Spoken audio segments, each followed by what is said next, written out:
El Centro Apostólico Altar de Jehová de Eclesía presenta lo mejor del trigo. Conduce Lourdes Bravo de Villar.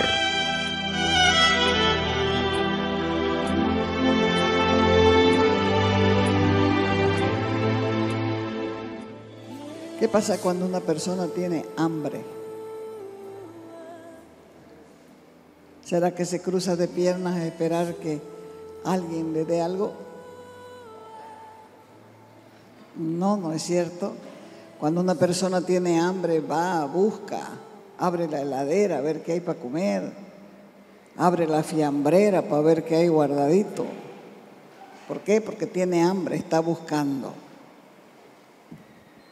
También en las cosas de Dios es igual. El que tiene hambre y sed de la palabra va a ser saciado, dice la Escritura. Poca hambre, poca lectura. Mucha hambre, mucha lectura. Poca hambre, poco estudio. Mucha hambre, mucho estudio. Vamos al libro de Habacuc. El libro de Habacuc, capítulo 1, verso 13. Habacuc 1:13. Dice ahí: muy limpio eres de ojos para ver el mal. Está hablando el profeta Habacuc y está hablando de Dios. Muy limpio eres de ojos para ver el mal, ni puedes ver el agravio.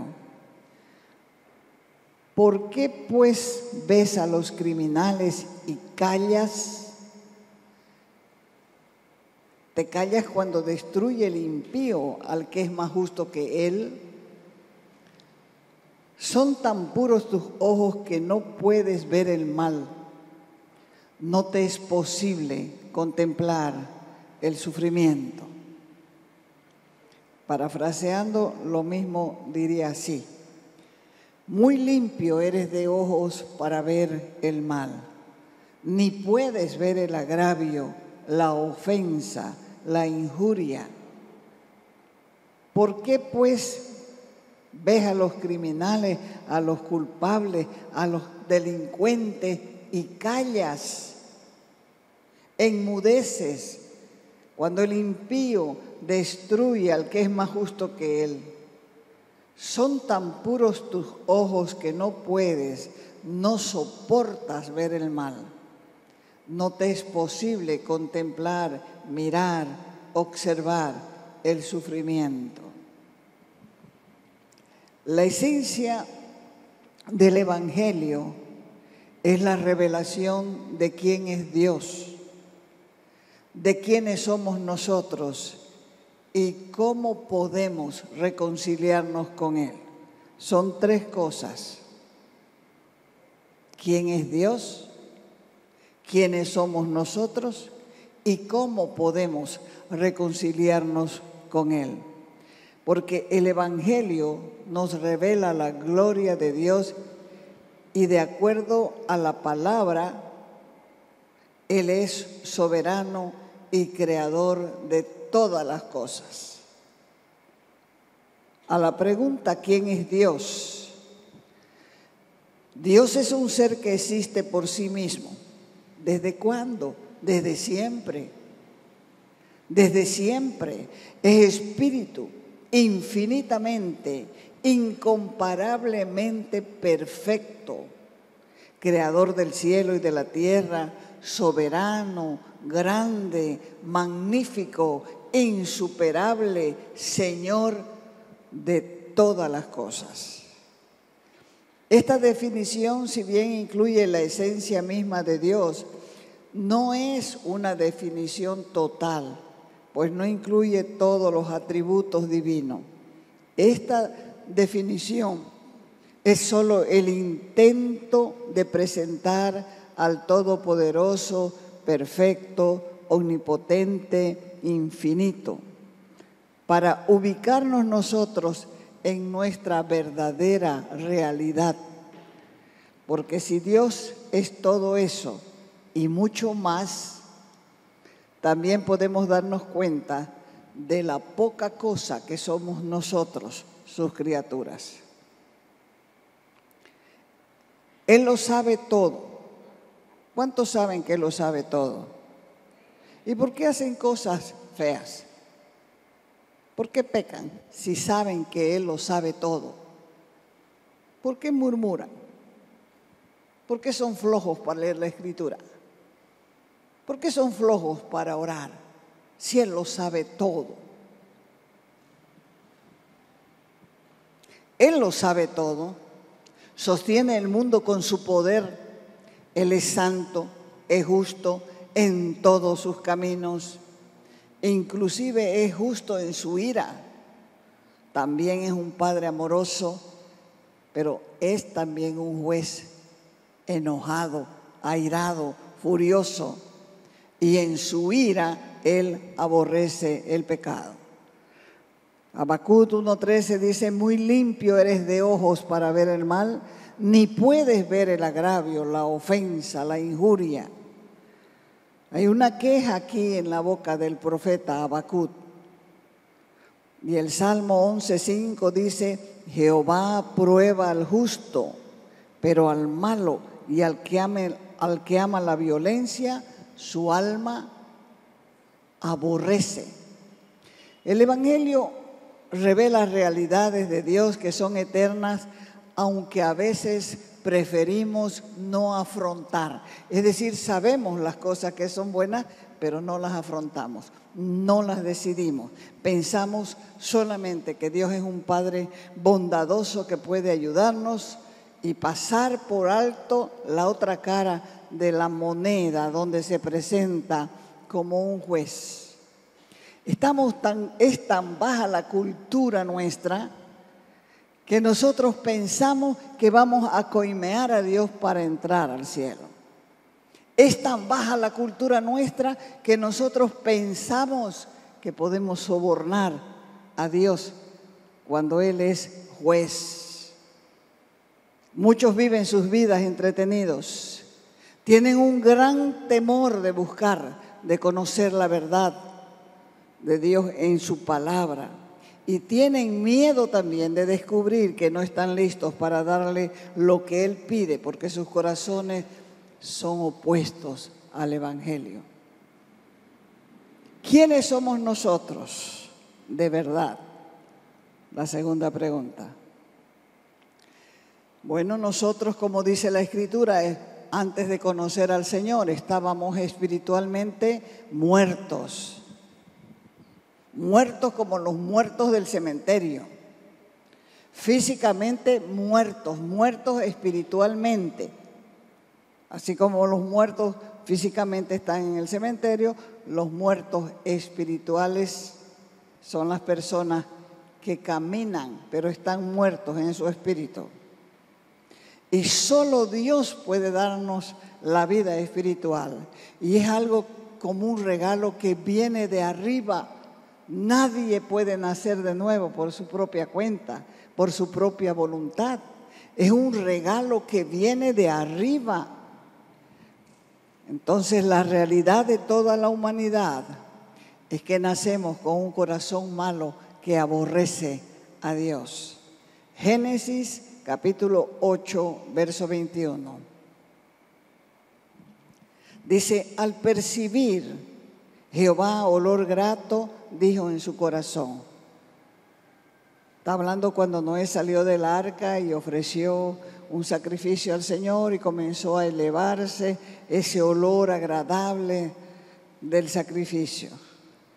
Ahí fue cuando el Señor dijo: no volveré a maldecir la tierra por causa del hombre, porque el corazón del hombre se inclina al mal. ¿Desde cuándo? ¿Desde cuándo? Desde su juventud. Ni volveré, dijo Dios, a destruir todo ser viviente como lo he hecho. Lucas 11:13 dice: pues si ustedes, siendo malos, está hablándole a los padres, saben dar buenas dádivas, regalos, obsequios a sus hijos, cuánto más su Padre Celestial dará el Espíritu Santo a los que se lo pidan. La gente dice, yo amo a Dios. ¿Y qué dice Dios? El que me ama, ¿qué dice Dios? El que me ama, guarda mis mandamientos. Si yo no guardo los mandamientos de Dios, no puedo decir que lo amo. No lo amo, estoy mintiendo. Por eso es que la gente que dice yo amo a Dios, o dice demos gracias a Diosito, ese no es el Dios de la Biblia. El Dios de la Biblia no es un diosito, no es un colgandijo, no es nada de eso. Es un Dios que se crea en la mente humana. Y con esa mentalidad la gente no va a ir al cielo. Por eso es que Dios quiere que nosotros aprendamos. ¿A qué? A leer la Biblia, donde están escritas todas sus leyes, donde están escritas todos sus mandamientos verdaderos, porque el Dios en que cree la mayoría de la gente no es el Dios de la Biblia. La gente, por caer bien a los demás, dice, es el mismo Dios. A ver, lee la Biblia si es el mismo Dios. Lee la Biblia, vamos a ver si es el mismo. Comprobalo, aquí vas a saber si es el mismo. ¿Por qué cree que Dios puso el árbol del conocimiento del bien y del mal en medio del huerto? Aunque Dios ordenó que no se comiera del árbol del conocimiento del bien y del mal, todo el mundo vive comiendo de ese árbol. ¿Y por qué lo hacen? Porque son rebeldes y menosprecian su autoridad. Jesús dijo que todo el que peca es esclavo, es cautivo, es prisionero del pecado. Y Pablo llegó a decir que somos cautivos, sometidos, dependientes, atormentados por el mismo diablo. Y Efesios 4:18 dice, y los esclavos están ciegos a la verdad de Dios. ¿Quiere comprobarlo? Vaya a 2 de Corintios capítulo 4, verso 4. ¿Qué dice 2 de Corintios 4, verso 4? Dice, en los cuales el Dios de este siglo cegó el entendimiento de los incrédulos para que no les resplandezca la luz del Evangelio de la gloria de Cristo, el cual es la imagen de Dios. ¿Quién es la imagen de Dios? Ahí les dije. ¿Quién es la imagen de Dios? Cristo. Ahora dicho de otra manera, en los cuales el Dios de este siglo cegó, confundió, perturbó el entendimiento, el intelecto, el cerebro de los incrédulos, para que no les resplandezca, para que no brille, para que no relumbre la luz del Evangelio de la gloria de Cristo, el cual es la imagen de Dios. Ni siquiera podemos ver a Dios debido a la profundidad de nuestra ceguera espiritual. La Biblia nos describe como enemigos de Dios, como objetos de su ira, porque estamos sin Él espiritualmente muertos y separados de Dios. Y lo peor de todo es que no podemos hacer nada para cambiar nuestra condición. Nadie malo en lo moral puede elegir el bien. Es que no es tan malo, pero es malo, sí es malo, pero no es tan malo. No puede elegir bien. No tiene conocimiento, no tiene moral. Ningún hombre que es esclavo puede tampoco liberarse a sí mismo. Ninguna mujer que está ciega puede recuperar por sí misma la vista. Y nadie que es objeto de ira puede apaciguar esa ira. Y ninguna persona que está muerta puede volver a vivir por sí misma. Entonces, ¿qué es lo que hace el Evangelio? Nos enfrenta, nos confronta con la incredulidad de nuestra condición pecadora. No podemos creer lo pecaminoso que somos. Por eso no les gusta leer la Biblia. Porque la luz de la palabra alumbra los lugares oscuros de nuestra propia vida. Y por esa causa nos retraemos, nos alejamos, nos distanciamos de Dios.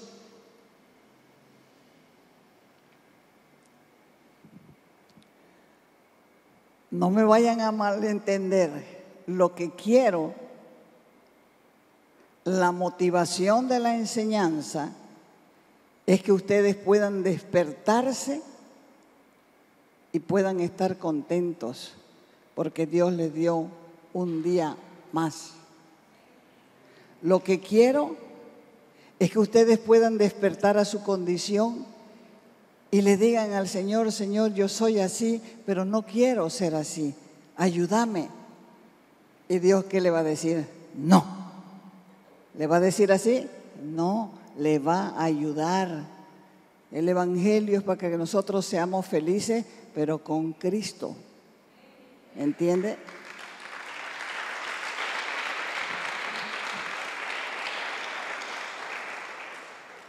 Porque nosotros en general tratamos de modificar nuestra conducta. ¿O no lo hacen ustedes?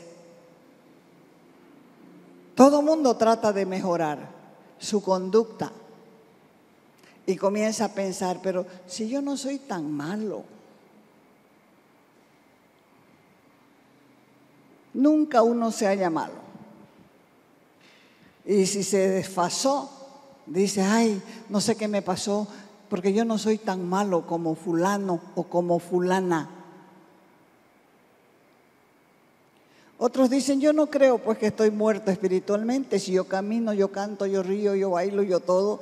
No estoy muerta, yo estoy viva. Además, a mí me encanta que hablen de Dios.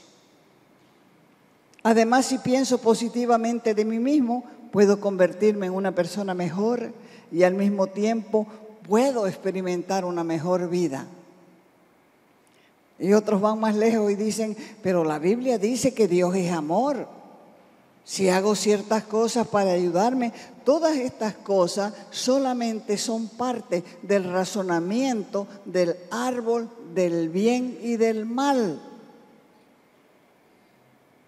del cual come la mayoría. Y seguimos razonando, nos vamos a dar cuenta que no sabemos nada de lo que Dios desea para nosotros.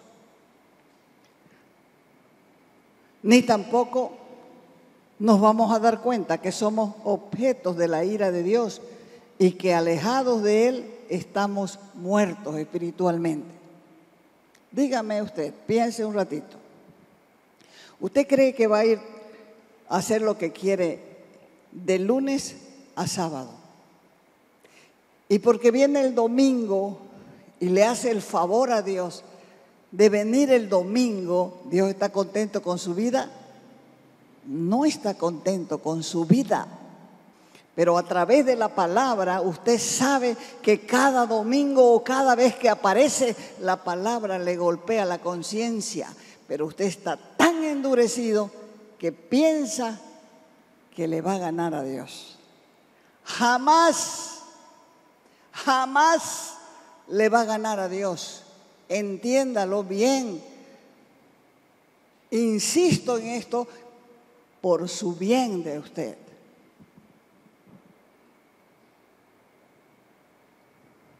¿A quién necesitamos de verdad? Todos. Diga: yo también. Todos. Yo también. Necesitamos un Salvador. Y por esa causa que Dios nos proveyó a Cristo, y fue un Salvador que soportó la ira en la cruz.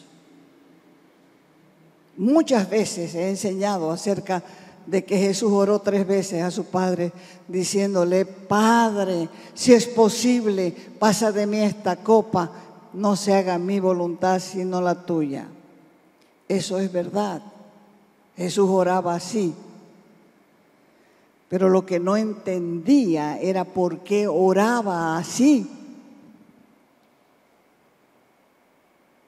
No oraba así porque él le temiera la muerte. Porque la copa no hace referencia a una cruz de madera. Lo que él temía era el juicio de Dios, la ira de Dios sobre el pecado del hombre. Esto era lo que Jesús temía. Él pensaba en el jardín del Getsemaní que toda la ira de Dios sobre el pecado, toda esa ira acumulada desde la fundación del mundo, vendría sobre él, y eso era lo que le hacía sudar sangre. Lo que sucedió en la cruz no tuvo que ver con los clavos que lo clavaron, sino con la ira que derramó el Padre sobre su alma debido a nuestros pecados. Y fue ahí en la cruz del Calvario que la ira y la justicia de Dios contra nosotros se desató, se desencadenó sobre Cristo. Ahora piense un poquito en el Getsemaní y mírese a usted mismo poniéndole ahí adulterio, fornicación, robo y una porción de cosas de sus propios pecados poniendo encima de Jesús. Y luego vea la ira de Dios como un rayo caer sobre eso, sobre el pecado de la humanidad. Algunos predicadores dicen que Dios miró hacia abajo y no pudo soportar el sufrimiento que los soldados infligían a Jesús. Y por esa causa es que apartó su rostro. Pero tampoco fue así. Dios apartó su rostro porque no soportó tu pecado, no soportó mi pecado sobre su unigénito Hijo de Dios, en quien Él había dicho que tenía tanta complacencia. Recuerden que Él dijo de Jesús: este es mi Hijo amado en quien tengo complacencia. Pero apartó la mirada de su Hijo amado, en quien tenía toda complacencia, porque estaba cargado por todos nuestros pecados y los pecados de la humanidad. Jesús en la cruz bebió la copa de la ira de Dios y cuando terminó gritó: consumado es. Este es el verdadero evangelio. El creador del universo nos miró y nos vio sin esperanza, sin reconciliación, y mandó a su Hijo Jesucristo, hecho carne, hecho humano, para que soportara en la cruz su ira contra el pecado y su victoria también sobre el pecado. Porque con la resurrección, eso es la victoria sobre el pecado. Y con esa resurrección es que nosotros podemos reconciliarnos con Dios.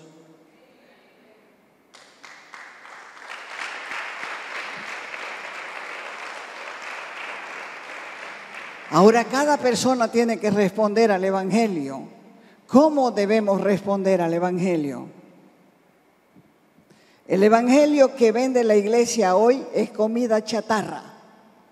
Porque hay que llevar de campamento a la iglesia para que la iglesia no se mezcle con el carnaval. Si la iglesia se mezcla con el carnaval, no es iglesia. De iglesia no tiene nada. Porque no hay que apartar a la gente, no hay que encerrarla, no hay que llevarla lejos para que no participe.